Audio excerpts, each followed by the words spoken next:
Berikutnya, Saudara pengamat politik Undip, Nur Hidayat Sardini, memprediksi persaingan Pilgub Jawa Tengah antara dua jenderal. Komjen Ahmad Lutfi dan mantan Panglima TNI Jenderal Purnawirawan Andika Perkasa akan berlangsung ketat dan menaikkan suhu politik Jawa Tengah. Dalam kalkulasi Nur Hidayat Sardini, Ahmad Lutfi sudah lebih maju dalam segi popularitas, aksesibilitas dan elektabilitas sehingga Andika harus mengejar capaian Lutfi. Agak hangat jadinya karena melibatkan bintang tadi, ya. Yang kedua karena pada saat bersamaan peluang untuk pemanfaatan secara emosional sarana prasarana dua organisasi ini bisa jadi sangat tidak terelakkan.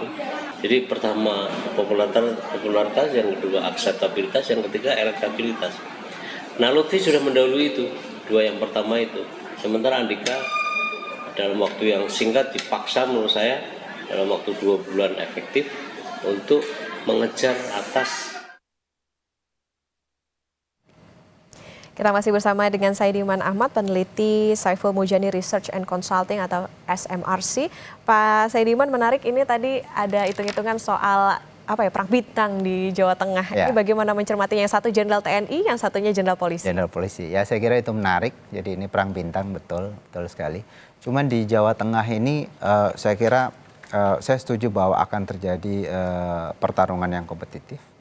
Yang pertama adalah karena Pak Andika ini walaupun sebelumnya tidak muncul ya di dalam survei juga masih dibawa sebenarnya, tetapi memang karena tidak muncul sebagai calon, tetapi ia didukung oleh PDI Perjuangan yang sampai saat ini memenangkan pemilihan legislatif di Jawa Tengah. Ini sama dengan Bali, ini juga kandangnya Banteng. Dan selama ini sangat dominan di sana.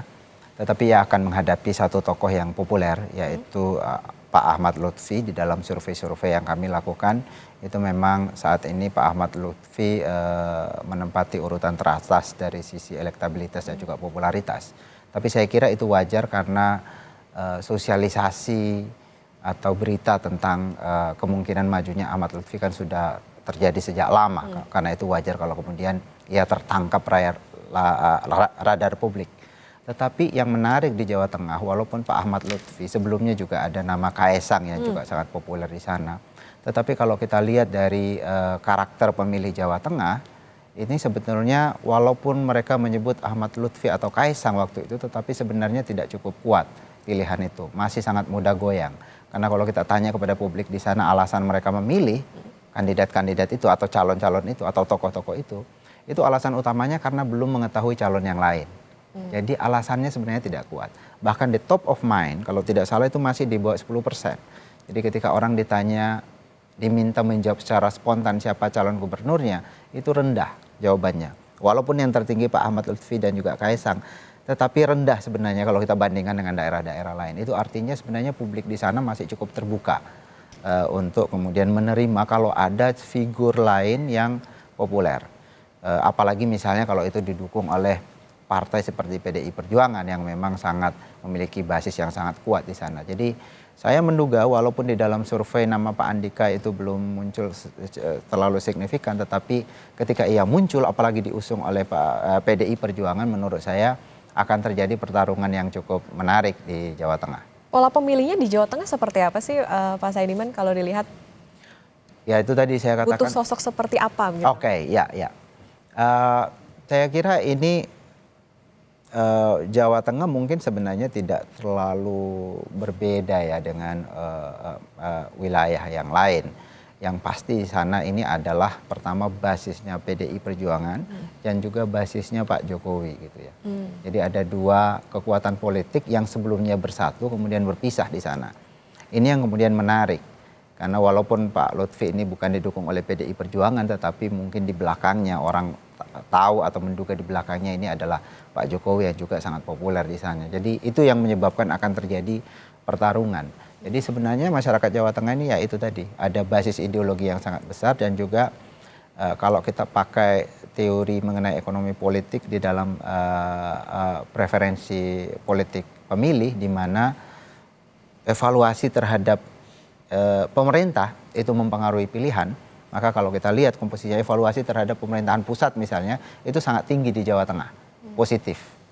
Karena itu kalau evaluasi terhadap pemerintah pusat ini sangat tinggi atau pemerintah daerah sangat tinggi, maka kecenderungan pemilih itu akan mencari sosok yang dirasa mewakili, merepresentasikan pemerintah. Nah, tetapi sekarang pertanyaannya siapa yang merepresentasikan pemerintah?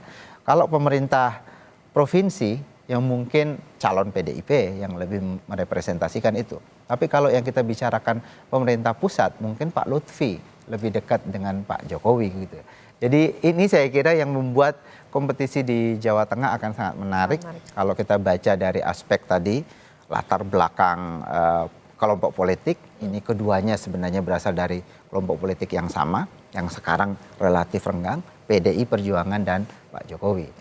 Kemudian yang kedua, kalau dilihat dari aspek ekonomi politik, ini yang satu merepresentasikan PDI Perjuangan yang merupakan pemerintah provinsi sebelumnya, yang satu lagi merepresentasikan mungkin lebih dekat kepada pemerintah pusat yang sama-sama mendapat apresiasi.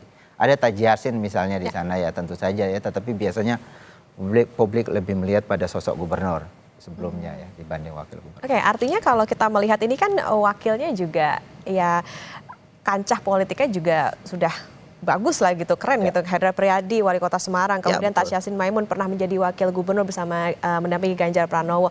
Seberapa besar pengaruh dari ketokohan dua cawagup ini? Ya, ini juga yang menarik ya, sama-sama kuat menurut saya ya, sama-sama